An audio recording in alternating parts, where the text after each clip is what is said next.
Then we get to goal getting. And there's 4 steps to achieving your goals. The first one is to write it down.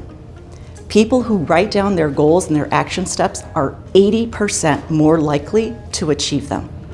And I see this every week with my clients.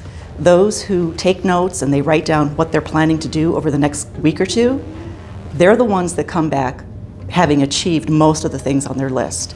Other clients who don't write things down rarely take the action or most of the action they said they were going to take. There's some connection between our brain and the neuropaths and writing down your goals that makes such a difference. So number 1 is to write it down. The next step is to set due dates.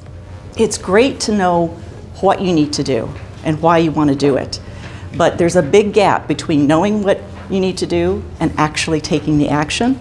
So setting a due date kind of sets that timer in our brains to make us achieve it by that date. So you want to set a due date. The third step is to track and measure your behaviors and your actions. These are something that you might have to do on a weekly basis or even on a daily basis. And something I think we all can relate to is losing weight. If you haven't had to do it or tried to do it, you probably know somebody who has. And the act at the end of the week of stepping on that scale, you get a measurement and it tells you whether or not you're getting closer to your goal or not. But the act of stepping on the scale has nothing to do with what that number is that shows up. It's all of the things and the activities that you engaged in leading up to stepping on the scale.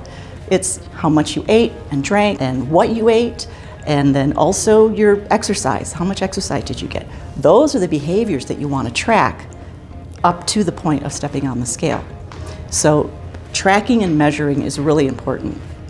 From a business standpoint, if you were, let's say you wanted to post on social media because you know that that gives you more engagement and potential clients, and so you set a goal to post 5 days a week. You get to the end of the week and you've posted once. So 1 out of 5, a 20% is what you did. And 20% in the terms of like a school report card, that's an F. But tracking your behaviors on those things that you need to do will give you that feedback that you need on, am I really taking the action to achieve my goals? Or am I just moving that thing one day to the next to the next? So tracking and measuring. The last step to success is to schedule yourself with yourself. And by this, I mean actually put it on your calendar. We're such creatures of habit that if we don't make a change to something that we do daily, there's no way it's going to change. You have to look at your calendar and look at whether or not you're scheduling time for yourself to work on your goals. We often put a higher priority on other people's time than we do on our own time.